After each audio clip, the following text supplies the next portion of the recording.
The Yud Beis, the first pasuk.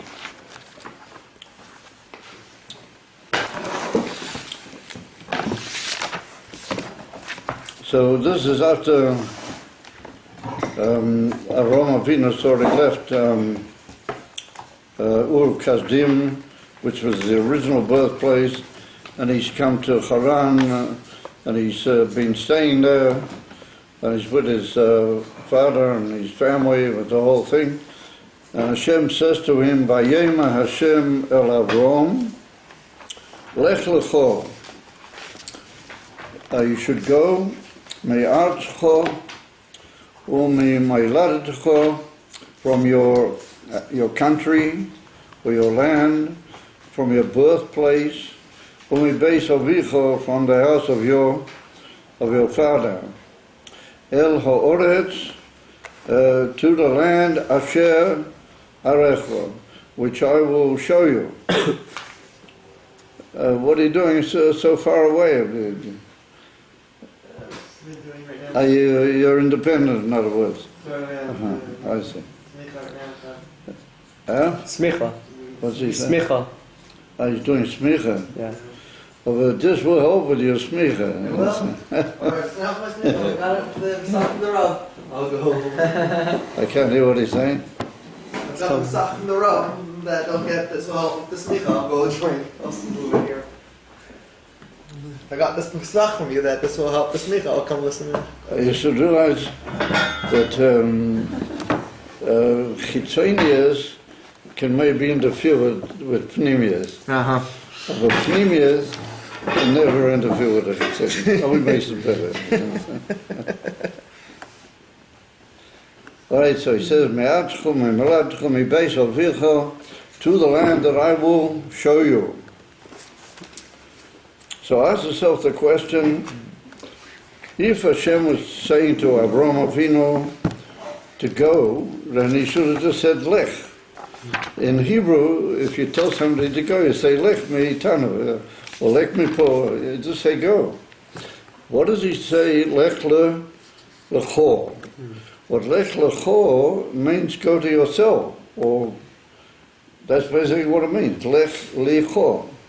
Now we find this in a few places in the Torah where that expression is used, and each place Rashi says that there's some purpose in that, and his main line is that when we say you should go, and we put the word Lecha, then we mean your going is going to be for your advantage and for your benefit. And I could illustrate that by different ways, but since that's not the main purpose of the class, I'm just letting you know that.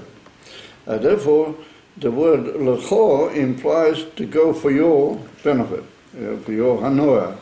And therefore Rashi says straight away, Lech-Lecha, Rashi says lahanoscha, ulatevoscha, for your benefit and for your pleasure, that you'll get something out of this. This will be great for you. So ask yourself the basic question: why should Avraham Avinu need what's the word when you press somebody to do something? You give him I've forgotten the word in English. Why does he need a motivation of this nature from Hashem that it will be for your benefit and you will gain from this? The very fact that Hashem told him to go, for knowing Avraham Avinu as we do, that would be enough. Hashem would just tell him to go, he would have gone. What's the meaning of Lech-Lecha, meaning a benefit for Avraham Avinu in the going? We need to understand what is that benefit, and secondly, why would Avraham Avinu need that motivation? Secondly is, what are these three levels of going out of your land and your birthplace? That would seem to be much the same thing. Yeah, your land and your birthplace. I mean, they could be taken as the same thing. And mibeis avicha, what does that imply? Why is it necessary to be told here that Hashem told him specifically that he has to leave the house of his father? Also, we need to understand what does it mean.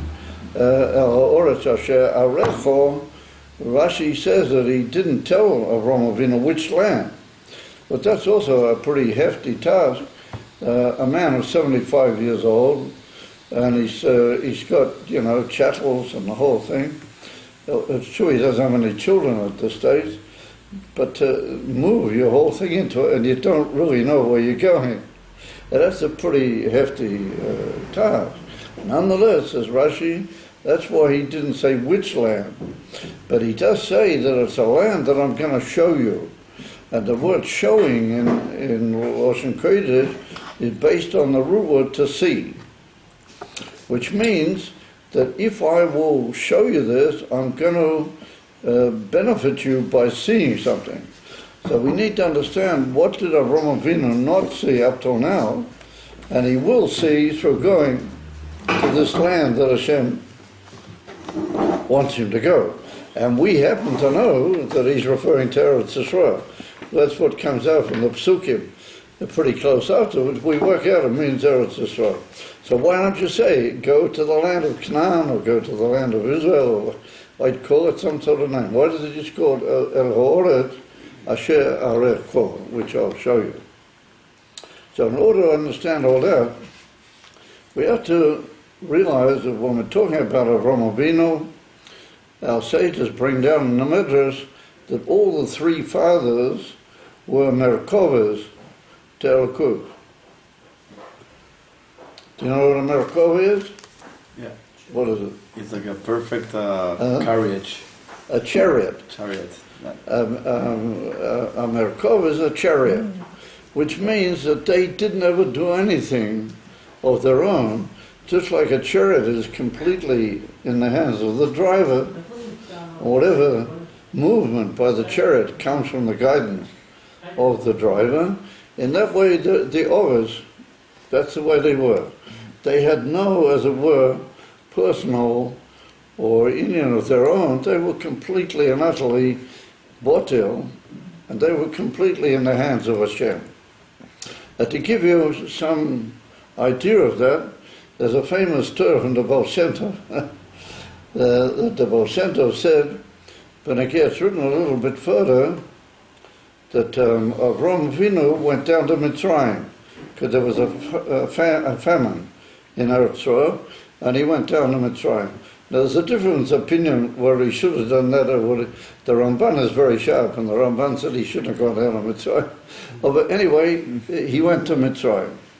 And it's written that just as he got into Mitzrayim, he said to Sarah Imenu, he said, oh, Hine, I realize that you're a very attractive woman, you're a beautiful woman, and I'm scared what's going to happen in Mitzrayim. So Rashi asked the question, what he didn't know. I mean, this was his wife, he didn't know she was a beautiful woman up till now. So Rashi says that Avraham Avinu was so in another world, he didn't realize that she was a beautiful woman. So how come he all of a sudden woke up? So the Baal Shem Tov said what happened was that he got close to Mitzrayim. He went down to Mitzrayim. And Mitzrayim is a very, very Talmudic place. Very, very impure place. So what happened was that there's a hashpah. You've got to be careful where you go and what you do. There's a hashpah from Mitzrayim that goes out in the air even before you get to Mitzrayim. You follow? So that hashpah that came out of Mitzrayim, even before Avraham Avinu got to Mitzrayim, that knocked Avraham Avinu a little bit down from his very high madrega. And he called it banged Avraham Avinu in a way that he dropped a little bit from his high madrega, and he dropped a little bit from his high madrega. All of a sudden he realized that she was a very beautiful woman, and that this would cause problems in this country where they were going. Therefore he said, you should say, you're my sister. Once again, there are a lot of opinions whether he had the right to do that. How come he put Sarah Imenu into a sarcophagus? Pari took her and the whole thing. It's very interesting questions, but that's not what we're dealing with. What we're dealing with is that Avraham Avinu was on a tremendously high level, and he fell slightly when he went into Mitzrayim. But when he came out of Mitzrayim, yeah, he had a further aliyah. It's written by Yahweh Avram in Mitzrayim. He went up again, very high, when he came out of Mitzrayim. So ask yourself the question, if we're dealing with a person like this, Avram Avinu, what do we need that Avram Avinu should be promised, Lech-Lecha? This is for your benefit. Yeah? In other words, Avram Avinu got a special bonus from Hashem that by going, yeah, he's going to benefit from it. What need is there for that? Avram Avinu Lechera is not in that league, you know. And on the contrary, when he heard from Hashem that he had to go, his feet would have taken him below him. He would have gone almost, as he call it, the expression is, he would have gone almost automatically.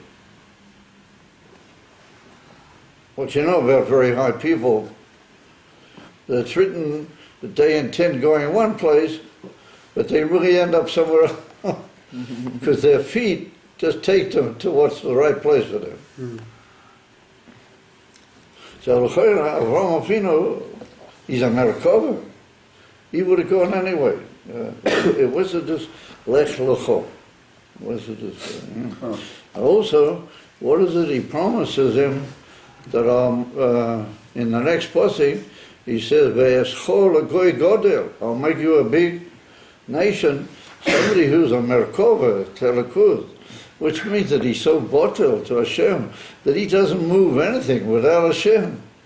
And Hashem literally guides him like a chariot. What's he interested in being a great nation? You know, that interest of Avinu. He has to be promised he's going to be a great nation.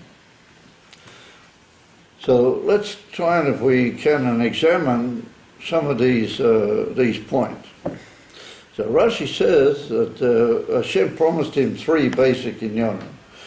Here, where he was, he didn't have any children, and he promised him that if he went, he would have children. Okay, that's a benefit. So you'll have sons. Over here, you're not going to have, but if you go over there, you'll have. And then he says, you don't have much money over here. Over there, you're going to get rich. When he went to Mitzrayim, for example. Right. He brought out Pari, gave him huge amounts of the coffers in Mitzrayim. So Avram Avinu came out, he was very rich, monetarily speaking. The third thing is, he promised him that I will give out your name in the world. I will spread your name in the world. And that's partly what's hidden in this, I will make you a great people. Make you into a great people, that you'll be, you'll get to, the world will get to know you. So once again, what's that significant to Avram Avinu? However, it's written that the word escho, I will make you. So therefore it comes along the Medrash Rabbi, and it's brought down in, actually it's written in Pirkei de Rabbi Eliezer also. And they bring down that the Eibusha said to Avram Avinu, I will remake you. I will make you. He could have said, I will place you to be a great people. What did he say? I will make you to be a great people. That what happened was that the Eibusha made Avram a new person altogether. He made him a new being. Excuse me there, Thailand. I've forgotten your name. I can't see you. Come and sit over here. I don't give shooting to people what I can't see them. So, what does it mean that Hashem made Avram Avinu into a whole new person? So some of the great Meforshim learn that Avram Avinu was, I know, but have children. Obviously there was something faulty in him that he couldn't have children. And in order for him to have children, Hashem made him into like a new being. That's one pshat. However, being as he is such a general and great person, it must mean something more significant than that Hashem made him into a whole new being. So we need to understand that as well. So in order to do that, let's take a look at this idea of Lech-Lecha. Just by the way, Lech-Lecha is 100.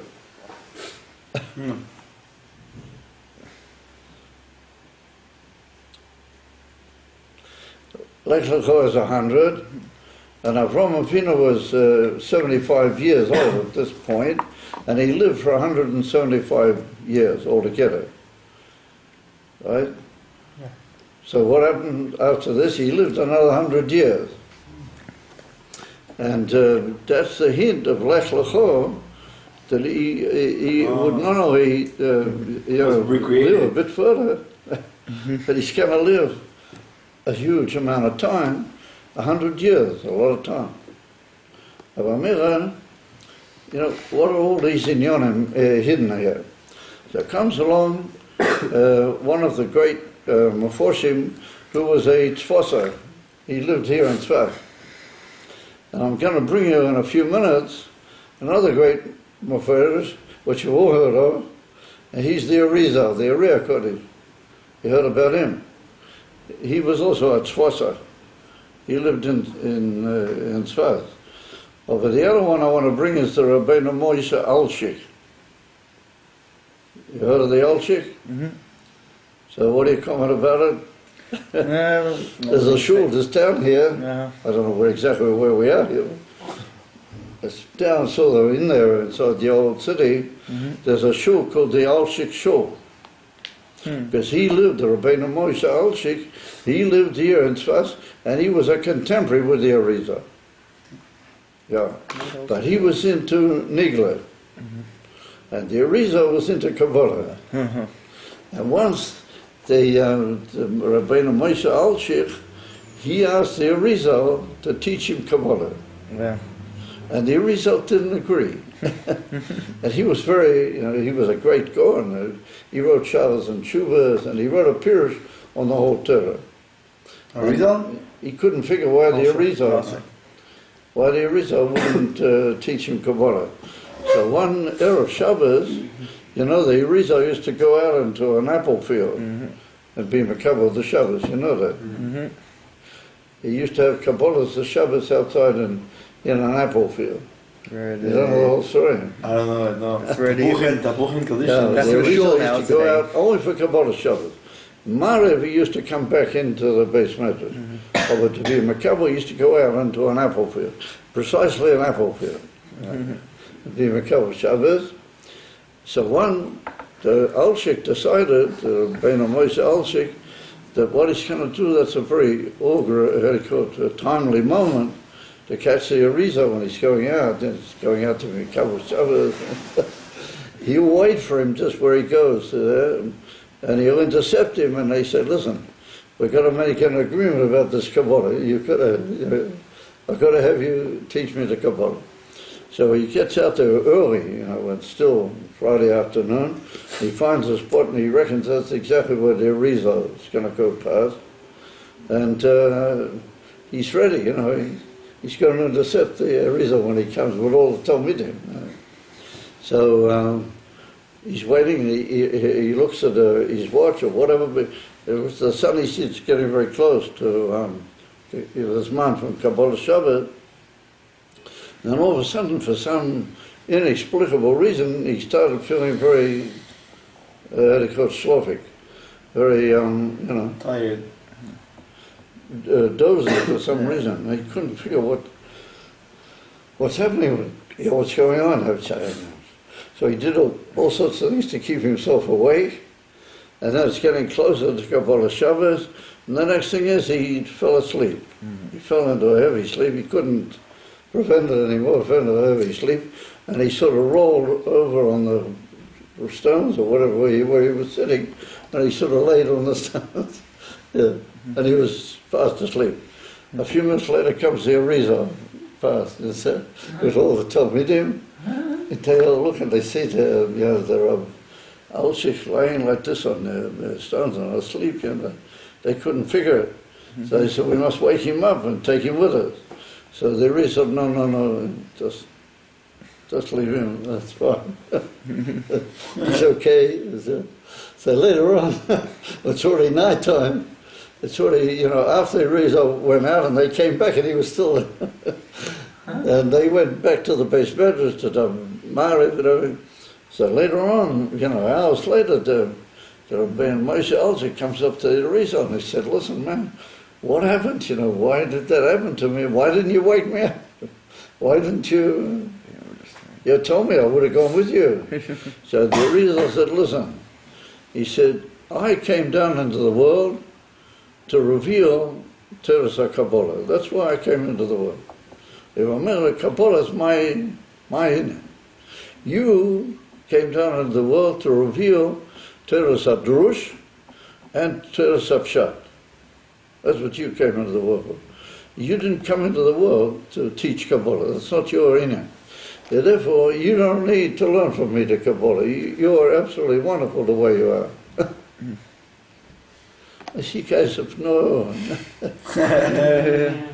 You're supposed to laugh when you hear that. So, Hedekot, the Rabbeinu Moshe said, the Rizal said, you're perfect the way you are, and I don't have to teach you the Kabbalah. You're just great. Absolutely the way you are. And don't bother about it anymore. The Elzik never troubled the Rizal anymore after that. So he wrote a book. He wrote this a huge interpretation on the whole Chumash, the Al-Shich. Plus he wrote also responses, many responses. So the Rabbeinu Moshe also, he's got a piece here about Lech-Lecha. And he says a very amazing thing. And he says, why is it written Lech-Lecha? And we said that Rashi says this and this. That's sort of, I'll indicate it later if I have time that we can learn Rashi in such a way that it fits okay. So, but the Elzik said, Avraham Avinu was a Merkava. He said, what does it mean, Lech-Lecha? It means go to your own soul. He says an amazing pshat that Hashem said to Avraham Avinu, you go to your own soul. And he said, you're not going to find your own soul, really, until you go to Eretz Yisrael. Once you get to Eretz Yisrael, then you're going to find this amazing gem that we're calling yourself. So what does he say? So he says like this, that what a person lives with himself from day to day, with reasoning and feeling, and all sorts of good, developed powers of his being and his soul. He said that's not the real person. That's not really him.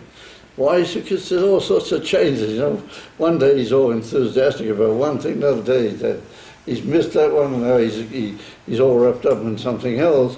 And then, one day he thinks this way, another day somebody asks him a kasha, he gets mavulvul, maybe he hold another way, one day he's all working over with his feelings, another day he's a bit vashloven, the tremendous alteration in the way a person lives with the revealed powers. And therefore he said the only way you reach your real self is that you've got to reach your etzem neshama. And he says like this is where it's very Chassidic. It's almost like a quote from Chassidus. So this Rabbeinu Moshe Alzik was a big timer. Even though he didn't learn Kabbalah, the Rizal didn't teach him Kabbalah, but he was well informed. And he says, he said like this, that when the neshama comes down into the body, the majority of the neshama, what we might call very high levels in the neshama, they remain in the upper world. And what comes down into this world is only what we call a haora, how do you call it? Haora, a luminescence, like a radiating luminescence of the neshama. But the real etzem neshama remains l'mayla. The etzem neshama also has representatives down here, and they're very powerful, and they're called Chaya Yechida.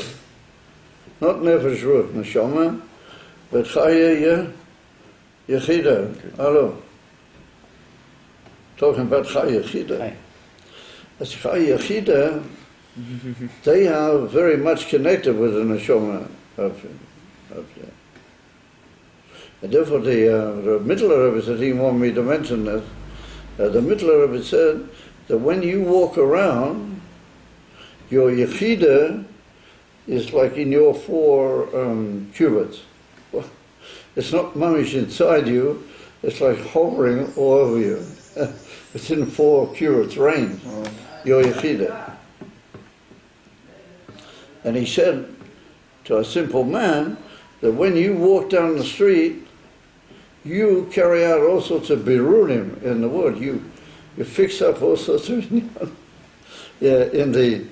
the very, very movable particular air that's in particularly in Chutz La'aretz. You walk around and you fix up all sorts of things with your yechida, but you don't even know about it. Yeah, and he said if you're on a level and you have what's called a merit, a schuz, then you achieve all sorts of good zaken. So that means, you guys, that you've got more powers than what you think. When you walk anywhere, your Chida is walking with you. And remember, you've got power to bring about all sorts of good zaken. But if you're thinking about mundane things, or your cup is, not the way it should be, then the Yechida sort of, it sort of says, I can't really get to this guy, But if you're in good shape, then the Yechida is leviting. So Yechida carries out all sorts of good zaken. So but the Middle Rabbi said, a fila poshet a man. Yeah, but he's got a good attitude. If he walks down the street, he fixes up all sorts of good zaken.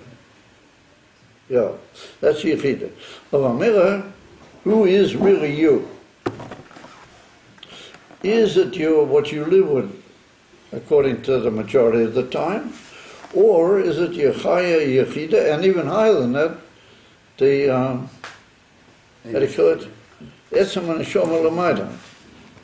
So it says the Alshik that Hashem wants you to make connection with your Etzem Neshama L'mayla. An action? Yeah, and he wants to join them up, and there's no longer any separation. And how do you do that? He said, through the inyan from tefillah. Why are we given such a inyan, a prayer?